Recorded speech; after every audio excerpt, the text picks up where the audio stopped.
네, 시작기도 하겠습니다. 성부와 성자와 성령의 이름으로. 은총이 가득하신 마리아님 기뻐하소서. 주님께서 함께 계시니 여인 중에 복되시며 태중의 아들 예수님 또한 복되시나이다.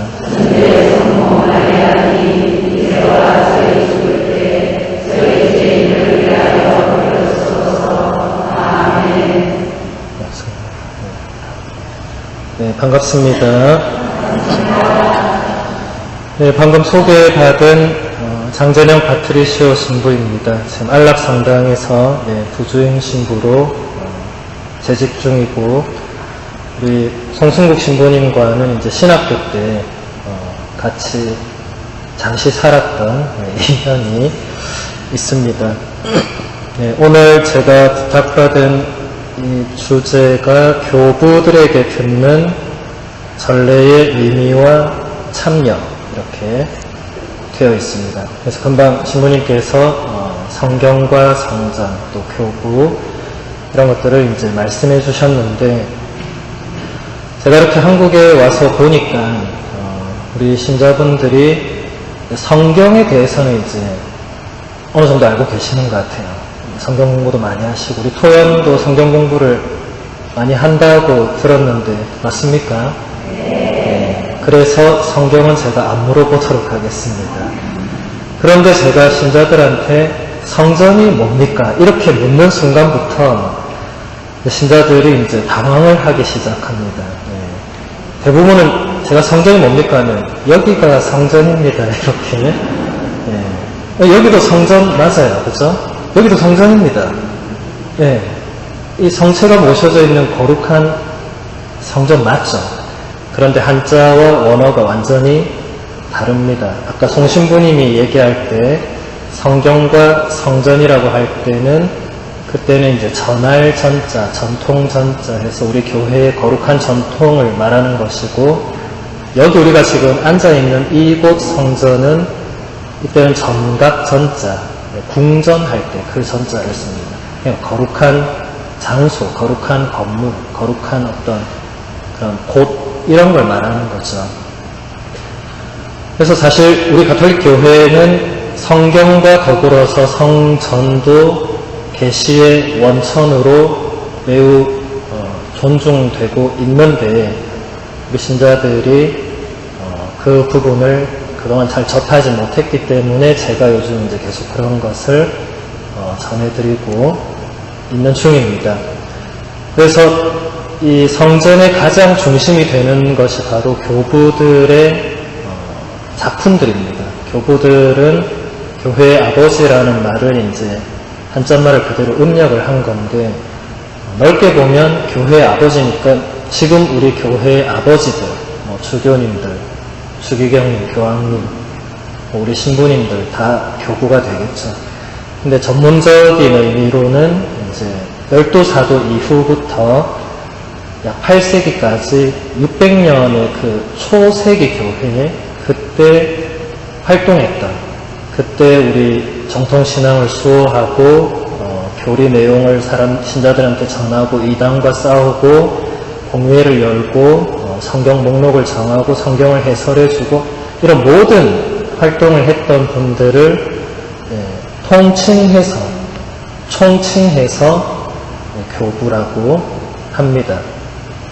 여러분들이 알만한 교부는 아우구스티노라든지 아타나시오, 예로니모, 이레네오, 너무 많습니다. 근데 그 시기를 넘어서면 더 이상 이제 교부라고 하지는 않습니다. 서방은 보통 마지막 교부를 그레고리오 대교황님 혹은 이시도로 주교학자 그 정도 7세기 그 정도로 꼽고, 동방교회는 다마스쿠스의 성 요한이나 이제 고백자 막시무스 성인 8세기 그 정도로 교부시대는 끝이 납니다. 교부시대가 끝나면 이제 중세로 넘어가죠, 그렇죠? 그럼 중세로 성인들이 계속 활동을 했죠, 그렇죠? 알베르토 성인이라든지 보나벤투라, 토마스 아퀴나스 이런 분들이 계속 우리 신앙의 어떤 정통성을 이어갑니다. 그리고 이제 근대로 넘어오면 계속 성인들도 이어지지만 이제 근대에는 이제 우리 교회의 공의회들이라든지 아니면 가톨릭교회 교리서라든지 미사, 전례서 또 교황청에서 나오는 여러 문헌들 이런 것들이 모두 다 성전을 이루고 있습니다. 굉장히 방대하죠, 그렇죠? 네. 그래서 성경은 끝이 있지만 성전은 끝이 없습니다. 네. 이런 말은 저만 하는 말인데, 자, 성경은 끝이 있죠, 그죠? 성경 맨 끝이 어디죠? 요한묵시록 22장 21절로 성경은 끝납니다. 우리 주 예수 그리스도의 은총이 모든 사람에게 내리기를 빕니다. 아멘 하면 끝납니다. 다음 장이 없어요. 다음 장이 없습니다. 집에 가서 찾아보세요. 뒷장은 성경이 아니라 다른 내용들입니다. 없습니다. 네, 성경은 딱 73권으로 교부들이 확장을 해놨기 때문에 더 이상 성경은 우리가 늘리거나 그럴 수는 없습니다. 근데 성전은 금방 제가 말씀드렸듯이 그렇게 계속 이어지니까 성전의 끝은 어디일까요? 성전의 끝은 교회의 종말입니다. 교회는 언제 종말합니까? 아마 세상이 종말할 때 같이 종말하겠죠. 지상교회는 세상 종말 때 같이 종말하고 그러면 이제 어떻게 되죠? 천상교회로 이제 가서 거기서 이제 영원히 빛나는 도성에서 살게 됩니다. 이렇게 간단하게 성전 교구를 제가 말씀드렸고, 그래서 이제 전례라는 말도 여러분들이 이 성전 안에서 그 의미를 알아들어야 됩니다. 그래서 여러분들이 교회의 용어를 가장 잘 빨리 찾을 수 있는 좋은 방법은 가톨릭 교회 교리서를 찾아보면 됩니다. 가톨릭 교회 교리서는 여러분이 반드시 가지고 있어야 되는 매우 중요한 책입니다. 성경과 더불어서 반드시 가지고 있어야 됩니다. 두께는 비슷합니다. 네.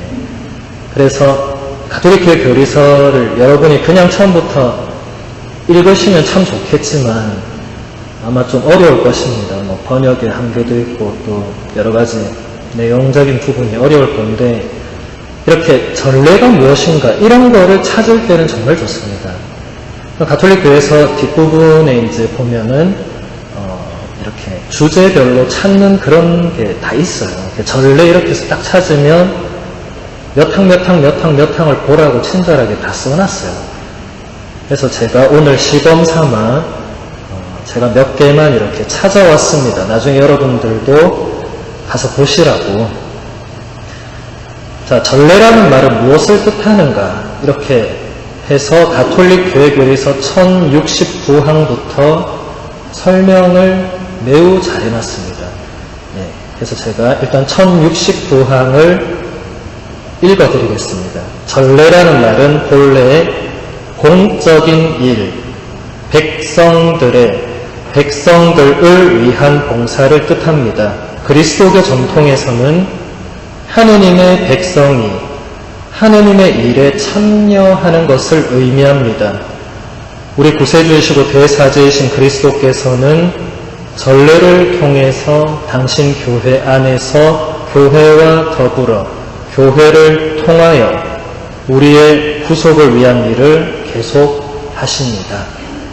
이것이 전례의 첫 번째 정의입니다. 누가 이 정의를 내렸느냐? 교회가 내린 것입니다. 가톨릭 교회 교리서는 개인의 에세이나 수필집이 아닙니다. 네. 현대 교부들이 이 현대의 우리가 이제 신앙의 진리와 계시로 선포된 진리들을 현대에 맞게 이렇게 정리를 해놓은 책이거든요. 전례라는 말은 여러분들이 우리 가톨릭 교회 용어는 대부분 한자에서 온 걸로 생각하지만 가톨릭 교회는 로마에서 온 거죠, 그죠? 한자는 우리 가톨릭 교회와 아무 상관없는 언어입니다. 이게 중국을 거쳐서 오는 바람에, 그리고 우리가 그 당시에는 문자를 주로 한자 중국어를 많이 이렇게 썼기 때문에 그게 이렇게 넘어왔지만 원래 원어는 모두 다 라틴어 아니면 그리스어가 원래 원어입니다. 예. 그래서 여러분이 중국말을 아무리 열심히 한다해도 원어가 아닙니다. 그것은 원어를 아는 게 중요하죠. 전례라는 말의 원래 라틴어는 리투르지아라고 합니다. 리투르지아라는 이 말도 그리스어 레이투르기아라는 말을 거의 그대로 음력을 했습니다. 그리스어가 라틴어보다 먼저 있었죠, 그죠? 그래서 라틴어도 보면 우리가 한자말 음력하듯이 그리스어를 음력해서 똑같이 쓰는 경우가 굉장히 많습니다. 여기 교리서가 잘 얘기한 대로 이 레이투르기아라는 그리스어는 레이투르고라는 동사에서 나왔는데 바로 그게 뭔가 공적인 어떤 업무를 수행하는 그런 단어였습니다. 예. 지금 우리로 치면 공무원들 하는 일은 공적이잖아요, 그죠? 예. 그런 거를 레이투르기아라고 했습니다. 근데 이게 이제 우리 가톨릭 교회가 이 용어를 가지고 오니까 여기 정의된 대로 하느님의 백성들이 하느님의 일에 참여하는 것을 바로 전례라고 한다. 예. 그러니까 이게 명확해지죠, 그죠? 예. 대부분 우리 신자들한테 전례가 뭡니까? 다 몰라요. 모릅니다. 근데 이제 앞으로는 이제 교리서를 여러분 모르면 교리서를 찾아보면 됩니다. 거기에 보면 다 나와 있습니다. 모든 가톨릭 용어에 대한 설명은 물론이고 아마 여러분이 궁금해할 만한 것은 그 책 안에 거의 다 있을 것입니다.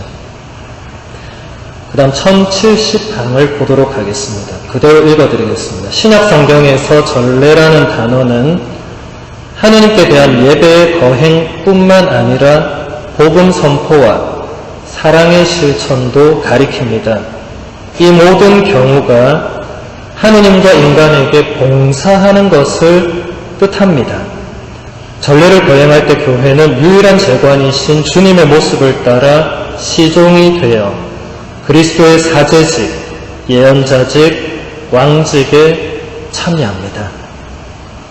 아까보다 좀 더 구체적으로 교리서가 전례를 설명해주고 있습니다. 첫 번째 나온 정의는 전례는 하느님께 대한 예배의 거행이다.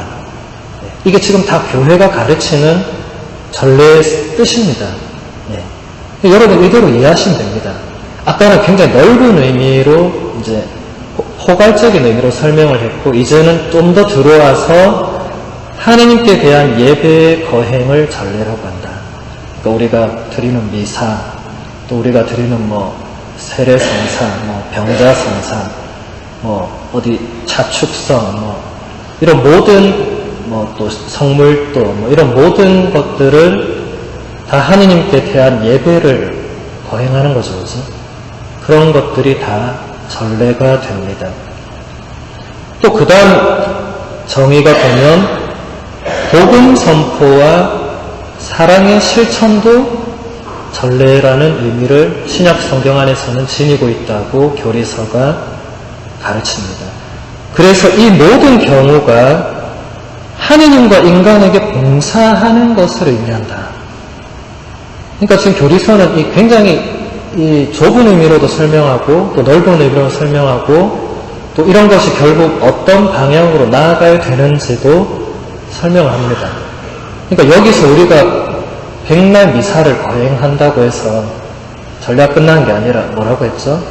나가서 이제 다른 사람들에게 봉사를 해야만 그 또한 전례가 되는 것이고 전례는 그렇게 의미가 확장이 되어야 되는 것이겠죠. 그렇죠?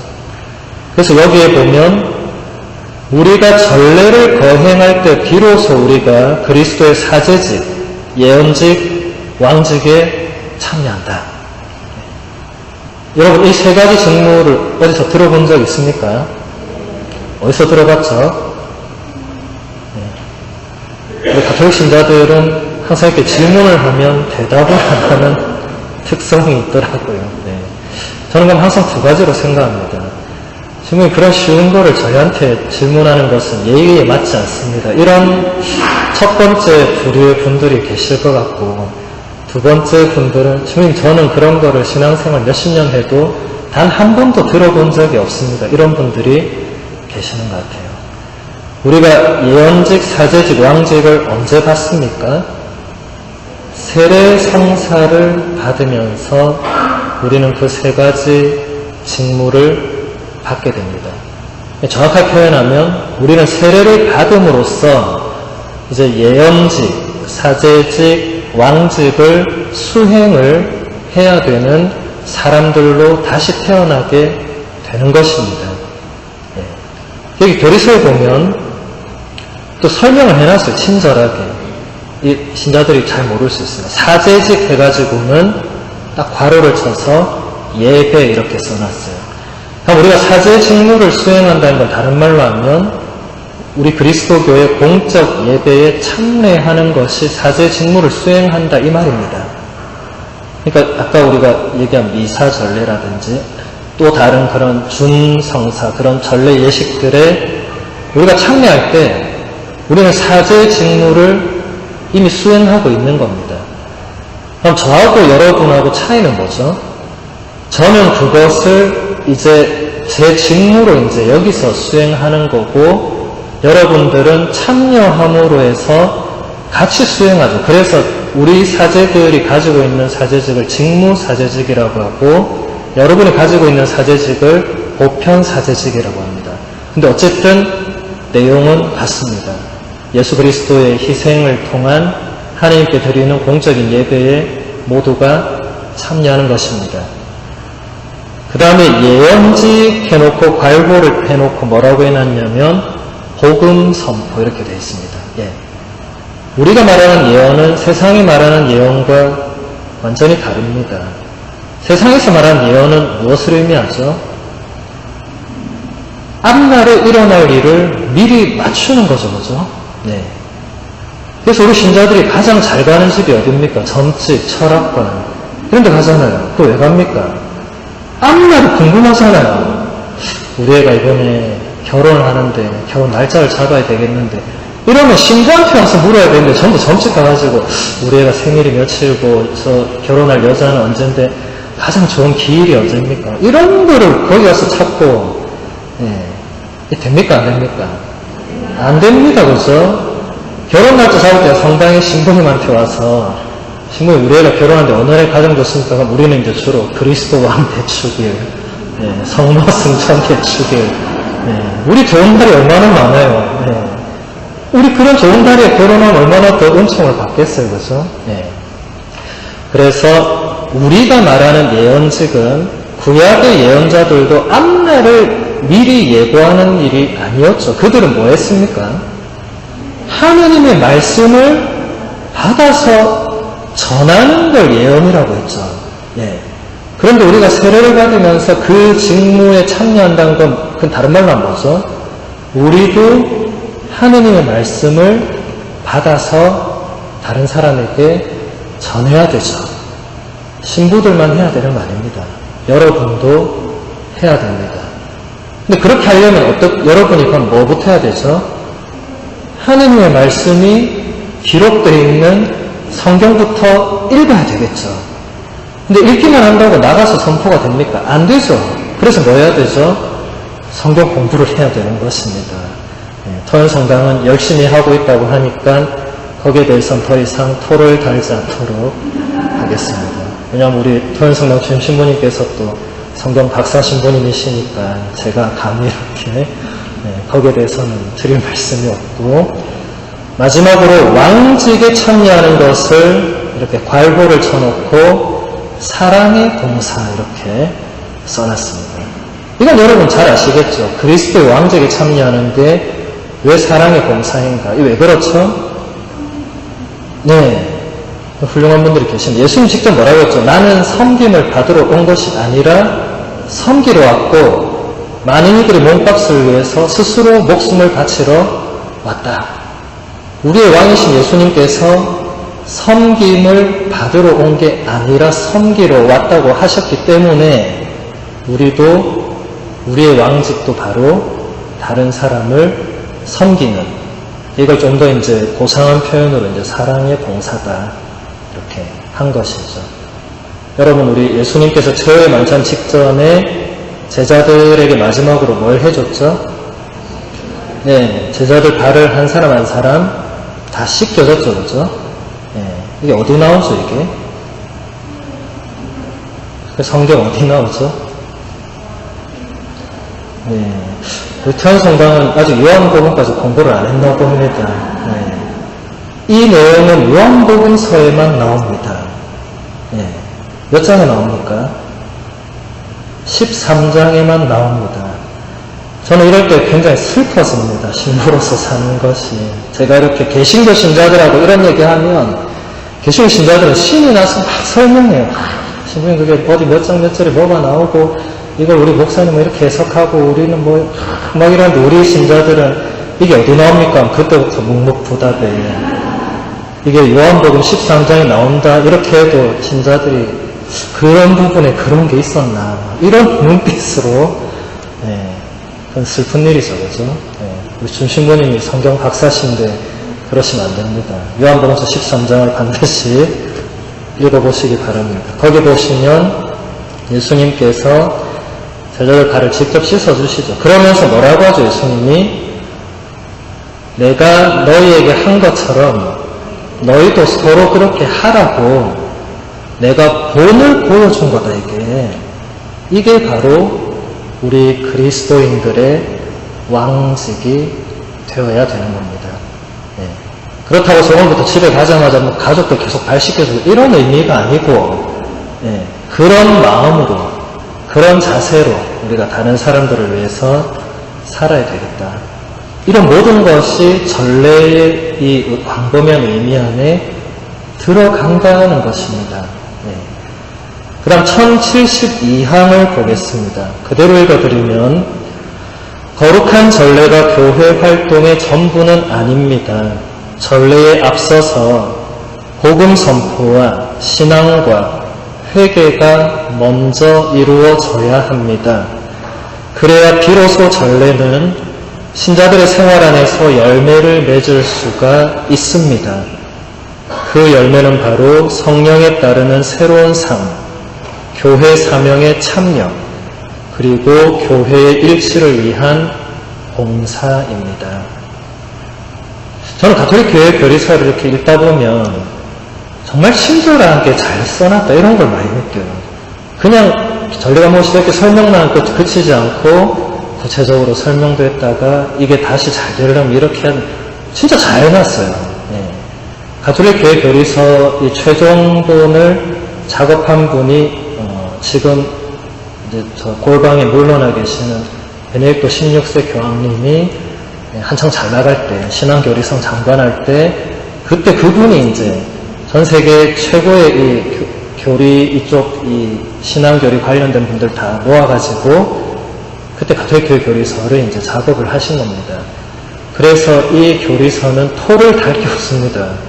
베네딕토 교황님보다 뛰어난 신학자가 아직까지 나오지 않고 있기 때문에 저 같은 사람이 이거 보고 이 잘못됐다 이런 말을 할 수도 없고 그만큼 또 섬세하게 많은 것들이 설명되어 있습니다.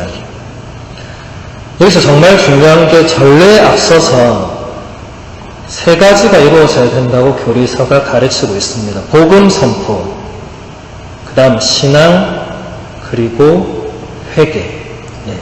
이 세 가지가 전례에 참여하기 위한 전제 조건이 된다. 여러분 미사에 그냥 오는 게 주일 미사 뭐 10시 반이다. 그냥 10시간 시간 돼서 이제 가야겠네. 이게 아니란 겁니다. 참여하기 전에 복음 선포, 신앙, 회개 세 가지가 이루어져야만 된다. 그 다음 벌써 그렇게 해야만 열매를 맺을 수가 있다. 반대로 말하면 뭐죠? 그거 안 하고 그냥 미사 참여하면 그래 큰 열매를 맺을 수가 없다는 소리도 되겠죠. 대부분 우리 신자들 그런 얘기 많이 합니다. 신부님 제가 신앙생활을 30년을 했습니다. 미사를 그동안 한 번도 안 빠졌습니다. 그런데 제 삶이 그렇게 열매가 맺어지지 않는 것 같습니다. 이유가 많겠지만 이 세 가지 중에 뭔가 걸리는 게 있겠죠. 복음 선포와 신앙과 회개라는 것이 그냥 단어 그대로 이렇게 그냥 쉽게 되는 것은 아니죠. 그렇죠?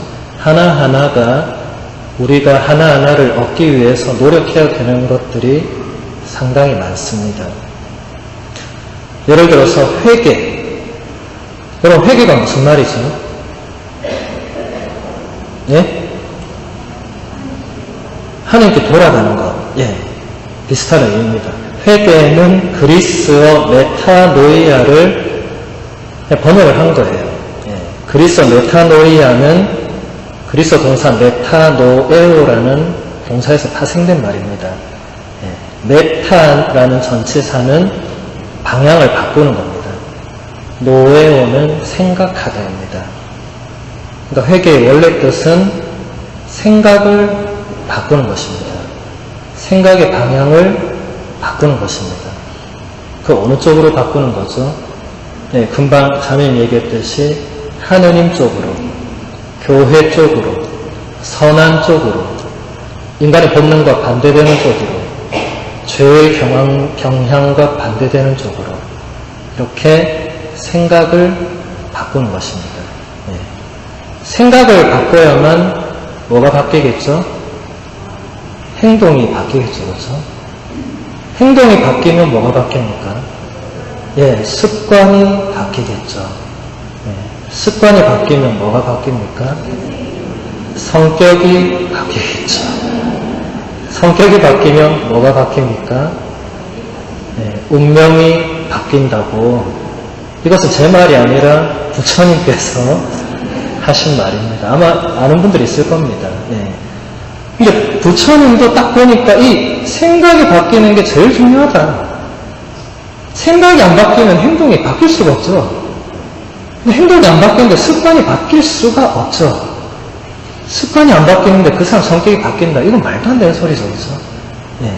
그 사람 성격이 안 바뀌는데 그 사람의 인생에는 운명이 바뀐다. 이건 말이 안 됩니다. 점집 가서 아무리 유명한 점집에 가더라도 안 바뀝니다. 그거는. 본인의 생각을 스스로 바꾸지 않는 이상 아무것도 바뀌지 않고 아무도 그것을 대신 바꿔줄 수도 없습니다. 회개는 결국 누가 해야 되는 거죠? 스스로 해야 됩니다. 스스로. 옆에 사람이 저 사람 저리 변하고 있네. 나는 가만히 있으면 저는 회개가 되는 게 아닙니다. 이게. 그래서 하나가 이게 쉬운 게 아닙니다. 전례에 참여하는 게 그냥 열매를 맺는 것이 아니라는 것이죠. 마지막으로 하나만 더 보겠습니다. 1104항을 보면 그대로 읽어드리겠습니다. 그리스도교 전례는 우리를 구원한 사건을 상기시킬 뿐만 아니라 그것을 실현하고 현존하게 합니다. 그리스도의 파스카 신비는 그때마다 새롭게 거행되는 것이지 반복되는 것이 아닙니다. 반복되는 것은 기념 예식일 뿐입니다. 전례 거행 때마다 유일한 신비를 실현하시는 성령께서 임하십니다. 정말 완벽한 설명이라고 저는 생각합니다. 이제 그리스도교 전례가 구체적으로 무엇인가를 그대로 정의를 잘 내렸습니다. 그리스도교 전례는 예수님께서 혹은 하느님께서 우리를 구원한 그 사건을 상기시키고 실현하고 현존하게 하는 것을 전례라고 한다. 바로 그 말이죠, 그렇죠? 그리고 이 전례는 반복되는 게 아니다. 이게 가장 중요한 것입니다. 여러분, 근데 우리가 보기에는 반복되잖아요. 오늘 여러분 미사 드렸지만 내일 새벽에 또 미사가 있겠죠. 그리고 화요일에도 또 미사가 있을 것입니다. 두 번 신부님이 사라지지 않는 이상은 미사가 있겠죠. 얼핏 보면 반복이지만 여기서 교리서 뭐라고 했죠? 반복되는 것이 아니고 유일한 신비가 성령을 통해서 실현되는 것이다. 단 한 번에 유일하다 이게. 예. 그래서 여러분이 드리는 미사는 내일도 드리면 되지 이런 미사가 아닙니다. 그렇게 생각하고 30년 다니니까 아무 열매 못 맺는 겁니다. 단 한 번의 결정적인 유일한 신비입니다. 그러니까 여러분 미사에 참여하려면 어떤 마음으로 해야 되겠어요? 이 미사가 나에게는 처음이고 마지막이구나. 이게 지금 전례가 그렇다는 겁니다. 우리의 마음가짐을 그렇게 먹기 이전에 이미 전례는 그런 거라고 우리 교리서가 가르치고 있습니다. 여러분, 미사는 날마다 이렇게 봉헌되는 것이 당연한 것이 아닙니다. 여러분, 뭐든지 당연하다고 생각하면 그 소중함을 자꾸 잊어버리게 됩니다. 그러다가 결국은 그 소중함을 잃어버리게 됩니다. 그래서 매일 미사는 반복 습관적으로 와서는 안 됩니다. 매우 위험한 것입니다. 단 한 번의 미사는 내 인생의 마지막이라고 생각하셔야 됩니다. 그리고 실제로 그렇게 될 수도 있죠. 오늘 저녁에 하나님께서 나를 불러가시지 않는다고 장담할 수 있는 분이 누가 있습니까? 아무도 모릅니다. 예수님도 뭐라고 했죠? 그날과 그 시간은 아무도 모른다. 그래서 뭐라고 했죠? 그래서 깨어있어야만 된다. 이 깨어있는다 의미가 잠자지 마라 이겁니까? 아니죠. 예수님 잠 많이 잤어요. 예수님 복음서에 보면 잠자는 예수님 많이 나와요. 배에서도 주무시고 어디 뭐 잘 주무세요. 잘 자는 것도 굉장히 중요한 건강의 한 요소입니다. 그렇죠? 깨어있는다는 것은 잠을 자지 마라 이게 아닙니다. 미사를 예로 들면 언제나 내가 오늘 드리는 이 미사가 처음인 것처럼 그리고 마지막인 것처럼 내가 그것을 의식하면서 참례할 때 그게 바로 깨어있는 거죠. 그런 분들은 그날 하면 이미 자 이제 나하고 같이 가자 해도 예 주님 알겠습니다 이러고 가겠죠. 평소에 우리가 그렇게 안 살고 있는 사람은 오늘 갑자기 하나님께서 자 이제 요한아 가자 이러는데 아 주님 전 안 됩니다. 애도 먹여 살려야 되고 지금 뭐 할 일이 천진데 안 됩니다. 이렇게 되겠죠. 그만큼 전례에는 우리가 어떤 마음으로 어떤 의식으로 참여하느냐에 따라서 달라집니다. 전례가 달라지는 게 아니고 우리가 거기서 받는 은총에 대한 우리의 어떤 의식이 바뀌는 거죠. 그래야 열매를 맺을 수가 있는 것입니다. 교리서는 이 정도로 보도록 하겠습니다. 궁금한 분들은 직접 찾아보시면 되겠습니다. 이제 교부들이 전례 혹은 뭐 미사와 관련해서 교부들이 어떤 설명들을 했는지 간단하게 보도록 하겠습니다. 먼저 아까 제가 말씀드렸던 동방교회 마지막 교부인 다마스쿠스의 성 요한은 정통신앙이라는 책을 썼습니다. 물론 안타깝게도 아직 우리말로 번역되어 있지는 않습니다만 그 일부분에서 이렇게 설명을 하고 있습니다. 어떻게 빵이 그리스도의 몸이 되고 포도주가 그리스도의 피가 되는지 사람들이 묻습니다. 저는 이렇게 대답하겠습니다. 성령께서 내려오셔서 모든 말과 생각을 초월하는 이 일을 이루신다고 말하고 싶습니다. 주님께서 동정리 안에서 성령을 통하여 스스로 육신을 취하신 것과 같이 이 일도 성령을 통하여 이루어진다는 대답으로 충분히 이해할 수 있기를 바랍니다. 여러분, 미사 때 이제 성찬의 전례, 거룩하시도다 끝나고 성찬의 전례 딱 들어갈 때 제일 먼저 나오는 단어가 뭡니까? 거룩하신 아버지죠, 그죠? 아버지께서는 모든 거룩함의 셈이십니다. 모든 구원의 근원, 원천은 언제나 하나님 아버지시죠. 근데 그 다음에 뭐라고 나오죠? 간구하오니 성령의 힘으로 이 예물을 거룩하게 하시어 우리 주 예수 그리스도의 몸과 피가 되게 하소서. 제 힘으로 우리 성신부님 성덕이 깊으시니까 성신부님 성덕의 힘으로 그 예물을 변화시키는 게 아닙니다. 미사를 우리가 아무리 거룩하게 드린다고 해서 우리의 힘으로 이 빵과 포도주가 예수님 몸과 피로 되는 게 아니라는 거죠. 성령의 힘으로 근데 요한 다마스쿠스가 뭘 얘기하냐면 성령이 어떤 분이냐면 동정녀 안에 주님께서 스스로 사람이 되도록 하신 바로 그분이다. 그래서 더 이상 토를 달 게 없다 이거는.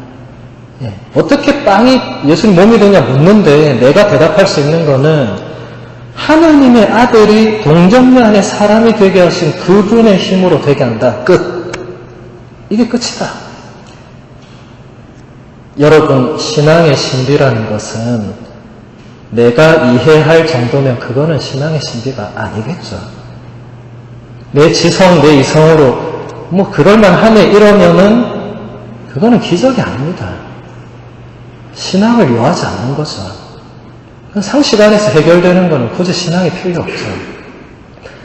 그래서 아우구스티노 성인의 삼일체 교리에 관한 아마 유명한 일화를 여러분이 알고 계실 것입니다. 아우구스티노 성인이 삼일체론 작품을 저술하기 전에 이걸 신자들한테 어떻게 설명할까 이렇게 늘 고민을 하다가 어느 날 이제 바닷가를 갔는데 이제 어느 어린 소년이 조개 껍질로 이제 바닷물을 이제 퍼가지고 계속 백사장에 붓고 있었죠.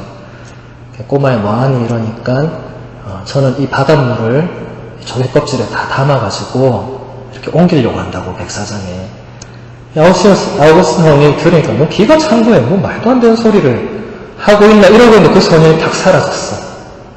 갑자기 탁 사라지니까 아우구스티노 성인이 저 소년의 모습이 바로 나의 모습이구나.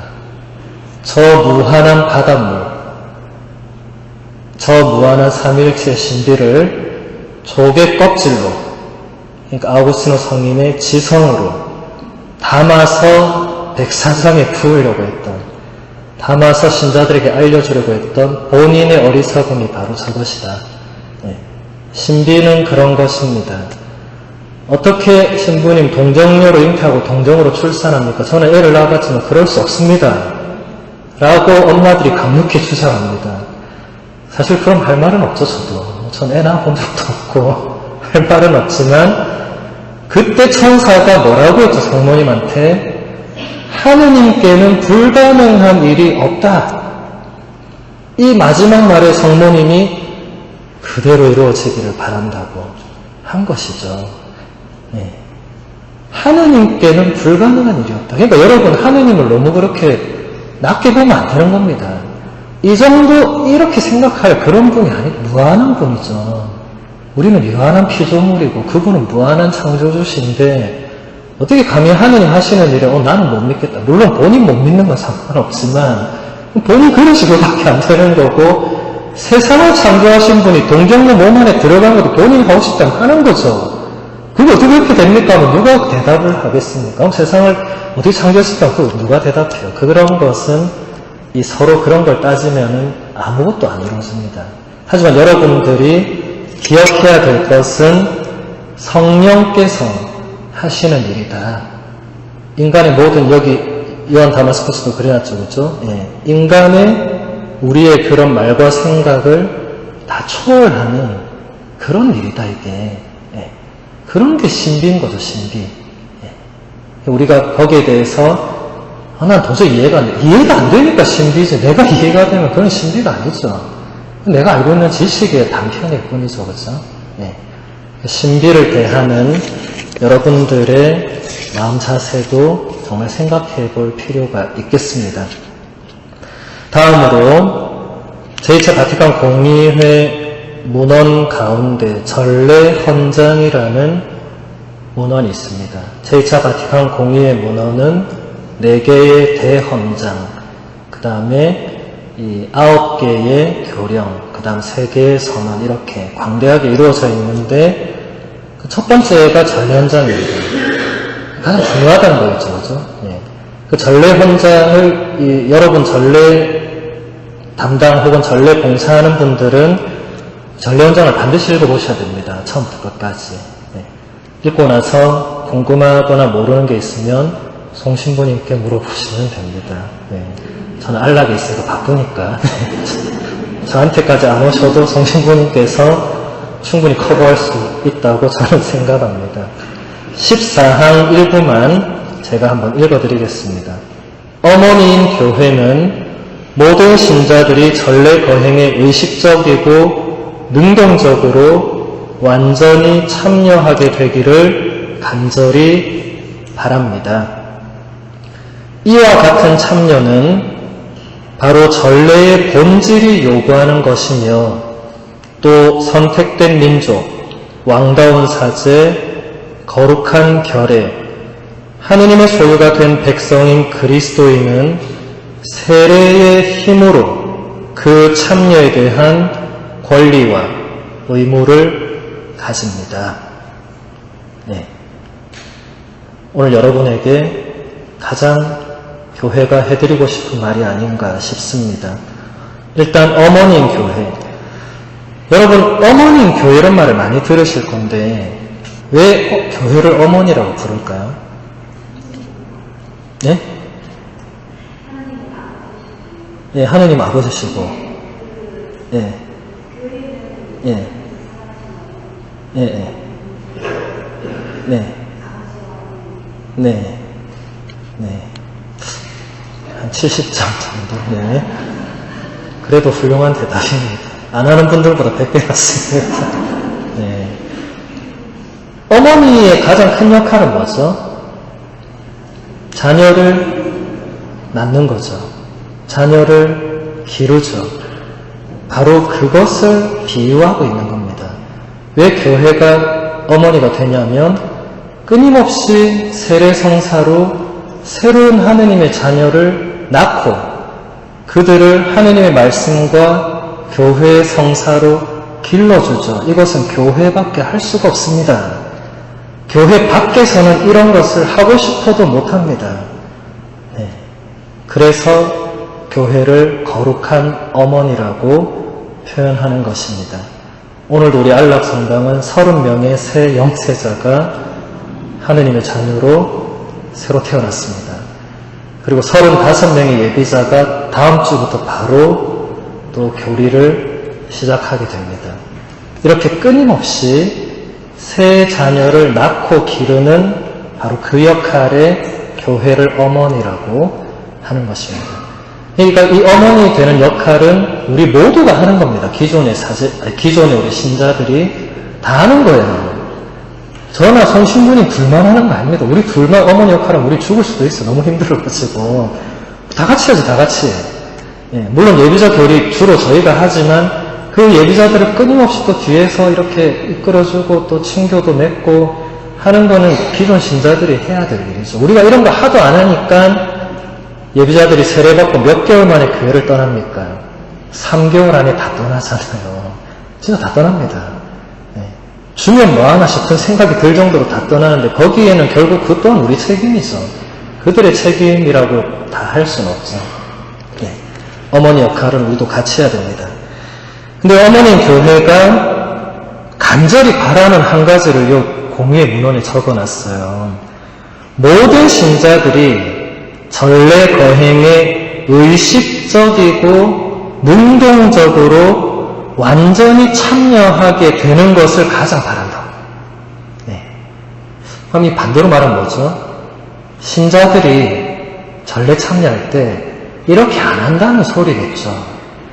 의식을 다해서 참여하지 못하고 능동적으로 참여하지 못하기 때문에 불완전하게 참여하고 있다는 말도 되겠죠. 그죠? 네.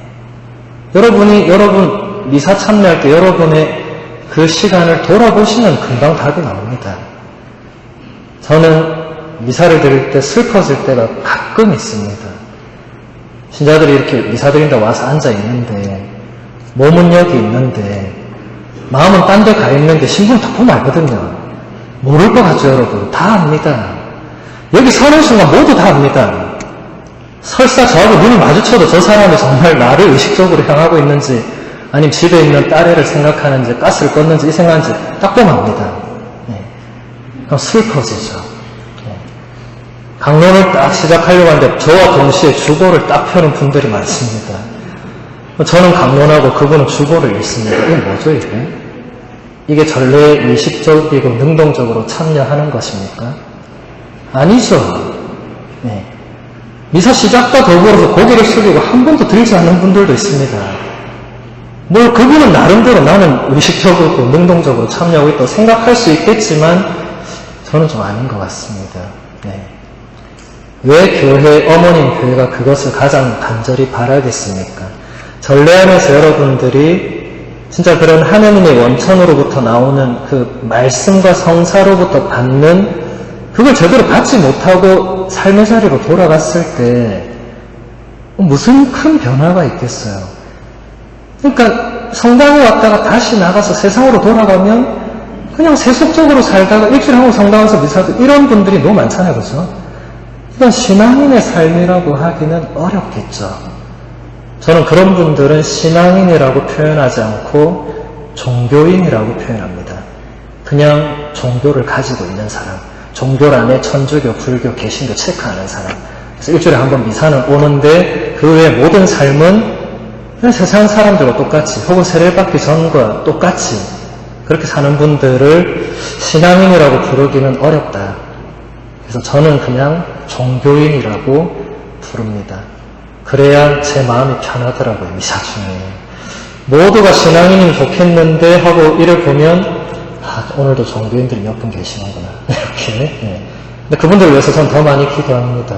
네. 그래서 여러분들이 여기 보면 이와 같은 참여가 바로 전례의 본질이 요구하는 것이다. 네. 그러니까 여러분들이 의식적이고 능동적으로 전례를 참여하는 것이 바로 전례가 가장 본질적으로 이루어지는 것이다. 그동안 그런 게 잘 안 됐어요. 제2차 바티칸 공의회 이전에는 이게 잘 안 됐어요. 제2차 바티칸 공의회 이전까지 미사는 어떤 언어로 진행이 됐습니까? 다 라틴어로만 미사가 봉헌됐습니다.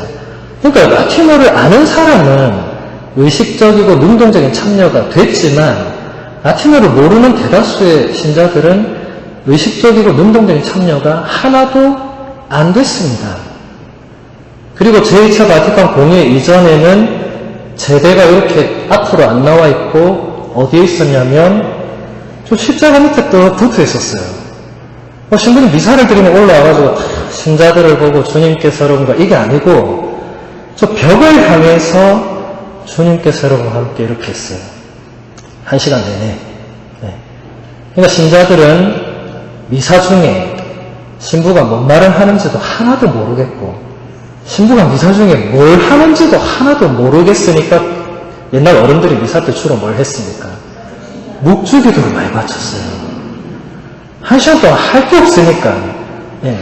그러다가 종치면 한번 고개 들고 인사하고 종치면 고개 들고 인사하고 그 다음 나가서 영상차하고 이게 그동안 의식적이고 능동적인 참여가 안 됐다는 거죠.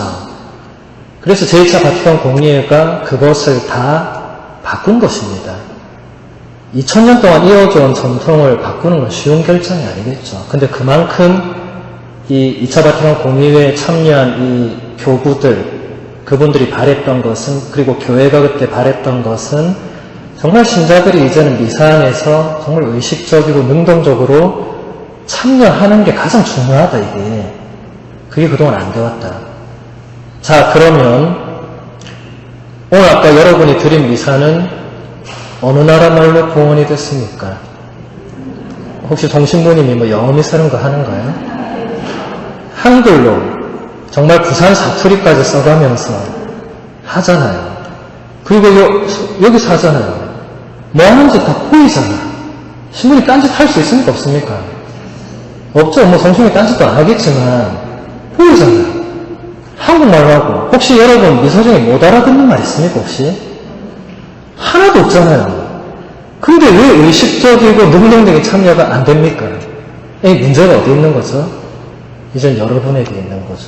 그전에는 교회 전례 이 행위 안에 그런 불완전한 요소가 있었지만 이제는 다 풀어줬잖아요. 그죠? 한국말로 하고 다 보여주고 뭐 이제는 뭐 가릴 거 없고 숨길 거 없고 못 알아듣는 거 하나도 없는데 여러분이 미사에 온전히 참여를 못하면 그건 이제 여러분의 참여의 태도와 자세와 마음가짐에 문제가 있다고 판단될 수밖에 없는 것입니다. 여러분 스스로 돌아봐야 되겠죠. 중세 가장 유명한 성인이었던 보나벤토라 성인이 미사를 설명하면서 신자들에게 그런 말을 했습니다. 본인이 체험하는 미사는, 그 미사의 은총은 하늘의 별들보다도 많고 바다의 모래알보다도 많다. 하늘의 별을 셀 수 있는 분 계십니까? 바다의 모래알이 몇 개인지 혹시 아시는 분 계십니까? 근데 우리 평일 미사는 보통 몇 분 하죠? 네, 30분 하죠. 넘어가면 어떻게 되죠? 신자들이 집에 갑니다. 주일 미사 보통 몇 분 하죠? 1시간 안으로 끝나죠? 그 왜 그런지 아세요? 넘어가면 이제 딴 성당 가거나 안 나옵니다, 이제. 근데 예를 들어서 1시간과 30분이라고 치더라도 30분 안에 하느님의 은총이 바다의 모래알보다 많다. 이건 바꿔서 말하면 무슨 말이죠? 모든 순간에 은총이 넘쳐 흐른다 라고 할 수 있겠죠. 30분, 1시간 어찌 보면 찰나의 순간이죠. 우리가 잠깐 딴 생각해도 휙휙 지나가잖아요. 근데 미사 때 와서 그렇게 휙휙 지나가면 뭐도 같이 지나간다? 그 쏟아지는 은총도 내 안에 들어오지 않고 같이 휙휙 지나간다는 거겠죠. 네. 그래서 이 의식적이고 능동적인 참여라는 게 그만큼 중요합니다. 잠깐 딴 생각했는데 근데 잠깐 딴 생각 어떻게 되죠? 강론이 끝나 있습니다.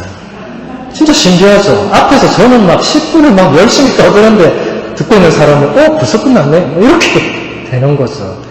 그러면 그분에게는 뭘 받아가겠어요? 그죠? 네. 그만큼 중요한 겁니다. 그 다음에 노래와 음악에 대해서 보도록 하겠습니다. 바오로 사도는 에페소서 5장 19절에 이렇게 권고하고 있습니다. 시편과 찬미가와 영가로 서로 화답하고 마음으로 주님께 노래하며 그분을 찬양하십시오. 아우구스티노 성인은 이렇게 말했습니다. 성가는 2배의 기도입니다.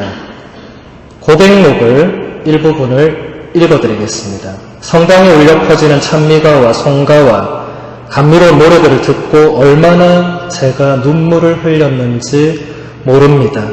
얼마나 큰 감동을 받았는지 모릅니다. 그 노래들은 제 귀로 흘러들어 제 가슴에 진리를 퍼뜨렸습니다. 저는 신심의 약동으로 고양되었으며 뺨 위로 눈물이 흘러내렸습니다. 그 눈물은 저에게 매우 유익한 눈물이었습니다.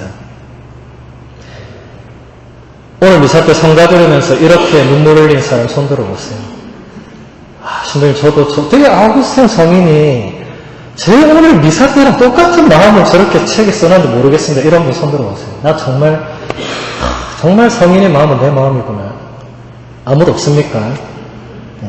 자, 그럼 다시 문제가 뭔지 이제 또 찾아봐야 되겠죠. 자, 다시 에페소서를 보면 시편과 찬미가 영가로 서로 화답하고 우리 미사 때 다 하는 건데 그 다음에 마음으로 주님께 노래를 해야 된다. 네. 여러분 성가를 부르다 보니까 또 우리 특히 가톨릭 신자들은 성가 하도 자주 부르다 보니까 이제 거의 대부분 외우고 있습니다. 가톨릭 성가 몇 장 하면 그냥 팍 나와요 이게. 참 좋은 거긴 한데 제가 볼 때 거기에도 문제가 숨어 있습니다.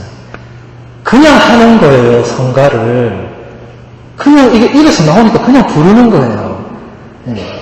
자, 예를 들어서, 우리 성가 34번 불러봅시다. 전부 다 내가 사랑받았고, 그냥 줄줄줄 나와요. 그 내용에 대해서 이게 묵상하고 느끼고 이게 없이 그냥 계속 2절, 3절 다 불러요, 막. 네. 근데 마음으로 주님께 노래하는 것이 거기서 놓치기가 쉬운 것이죠. 여러분, 성가와 가요의 차이점이 혹시 뭔지 아십니까? 성가와 가요의 차이점. 성가와 가요는 같은 겁니까? 다른 겁니까? 다르죠. 지금 성가와 가요 같은 사람이 있어요, 혹시? 여러분, 여기 와서 사랑은 아무나 하나 이런 거 부르는 분 있습니까? 그럼 노래방 가서 부르잖아요. 네. 여기 와서 내 나이가 어때서 이런 거 부르는 분 없잖아요. 성전에서 그런 거 부르면 안 되잖아요. 차이가 있다는 거죠.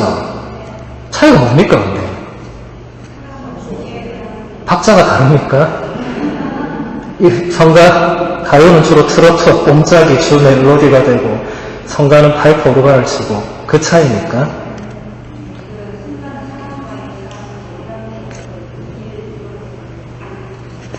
네.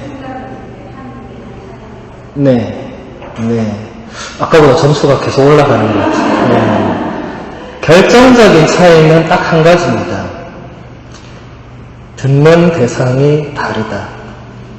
라는 것입니다. 금방 우리 자매님 설명한 게 같은 맥락인데, 가요는 누가 듣죠? 가요는 사람이 듣습니다. 내가 혼자 부르든, 내가 누구한테 불러주든, 가수가 부르든, 누가 부르든 듣는 대상은 사람입니다, 사람. 네. 자, 근데 성가는 누가 듣죠? 하느님이 듣죠. 성가는 내가 혼자 부르든, 성가대가 같이 부르든, 신부님이 앞에서 미사 때 부르든, 누가 부르든 듣는 대상은 하느님입니다. 이거를 의식을 하면은 여러분이 성가를 아무 생각 없이 내가 사랑받았고 이게 안 돼요. 이걸 의식을 하면 내가 사랑받았고 한 구절에서 내가 하나님께 받은 사랑이 얼마나 풍요로운지를 생각할 수밖에 없습니다. 네. 그리고 이미 하느님이 듣고 있다는 걸 내가 의식하면 내 마음이 그냥 흥얼거리거나 그냥 중얼거릴 수가 없습니다. 이게 결정적인 차이입니다. 그래서 아우구스티노 성인이 미사에 한번 참여하고 그렇게 눈물을 흘린 거예요. 그 모든 성가와 찬미가가 그냥 마음을 계속 때린 거예요, 막. 근데 아우구스티노가 뭐 일별로서 그랬겠습니까? 아니죠. 우리도 다 그렇게 돼야 되는데, 우리 와서, 제가 그래서 아까 물어보면 누구 혹시 그런 사람 있느냐고. 아무도 없었다는 거는 아무도 그렇게 성가를 안 불렀다는 거겠죠. 아무도 그런 의식 안 하고 그냥 매번 몇 번 펴십니다. 몇 절까지 노래합니다. 그냥 보고 노래하는 거죠. 그럼 백나라는 뭐합니까, 이거? 네. 성가만 내 머릿속에 들어오는 거 말고 뭐가 있어요? 그렇게 되어서는 안 되겠죠, 그죠? 그 다음에, 주님의 날에 대해서 잠깐 보도록 하겠습니다. 여러분들이 고해성사에 가장 많이 고백하는 단골 레파토리 1번이 뭔지 아십니까? 네. 어떻게 그렇게 잘 아세요? 네. 주일 미사에 빠졌습니다. 그 이유에는 죄가 없어요, 우리 신자들이.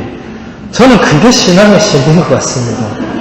저는 주일 미사를 신부니까 빠질 수가 없으니까 딴 죄가 너무 많은데, 우리 신자들은 주일 미사 빠진 거 외에는 아무 죄가 없는 천상의 삶을 살고 있는 것 같아요. 네. 아무튼 그 또한 뭐 문제가 좀 있으면 그걸 얘기할 시간은 없고, 주일 미사가 뭐 왜 우리가 참례해야 되느냐, 왜 참례해야 됩니까? 여러분 오늘도 왔잖아요. 미사 참례했잖아요. 왜 해야 됩니까? 고해성사 안 하려고. 네. 대부분 그 이유가 가장 클 것입니다. 안 오면 다음 주에 고해성사가 되잖아요. 다음 주에 또 빠지면 그 다음 주에 2주 빠졌다 해야 되고, 또 빠지면 3주, 4주, 이러다가, 몰라, 몇 달 쉬자. 이렇게 될 수 있으니까, 그래도 가자.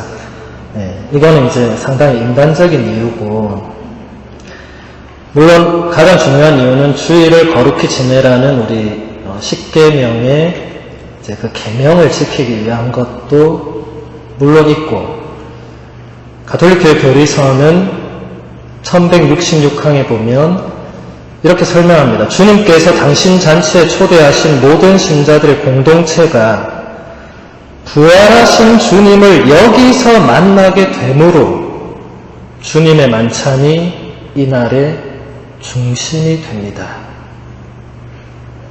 이제 여러분이 주일미사 와야 되는 이유를 더 분명하게 알게 됐습니다. 주일을 거룩히 지내야 되기 때문에 물론 맞습니다. 근데 여기서 더 자세한 설명해놨습니다. 부활하신 주님을 우리가 어디서 만나느냐? 바로 주일의 미사 안에서 만나게 되기 때문에 참례를 해야 된다라는 것입니다. 네. 이것을 여러분이 의식을 한다면 빠지고 싶어도 빠질 수가 없는 것이죠. 그냥 가야 되나 말아야 되나 이러면 당연히 안 갈라죠. 누구든지. 집에서 쉬는 게 좋죠. 발 뻗고 자야지. 주일에 안 그래도 피곤하고 평소에 못 쉬는데. 근데 그렇게 인간적으로만 생각하면 이 주일 미사는 한없는 짐이 되겠죠. 그런데 여기서 보면 부활하신 주님을 바로 여기서 만나게 된다. 물론 주님을 여러분이 다른 곳에서도 만날 수는 있습니다. 근데 쉽게 만나지는 못하죠. 근데 주일 미사에 오면 여러분이 그렇게 큰 노력을 안 해도 이 미사 안에서 이루어지는 모든 그 전례가 살아있는 주님을 만나게 해준다는 겁니다. 그래서 초대하는 것이지, 그 주일마다 좀 안 오면 안 됩니까? 이런 분들을 억지로 잡아 끄는 게 우리 교회가 하는 일은 아닙니다. 그래서 주일 미사에 대한 여러분들의 마음들도 한번 보시면 좋겠습니다. 네. 몇 가지 더 해야 될 게 있지만은 이제 한 시간이 다 되었기 때문에 우리 가톨릭 신자들은 시간을 엄숙히 지키는 걸 매우 중요하게 생각하더라고요. 조금 더 하면 좋아하는 분도 있는데 싫어하는 분도 상당히 많습니다.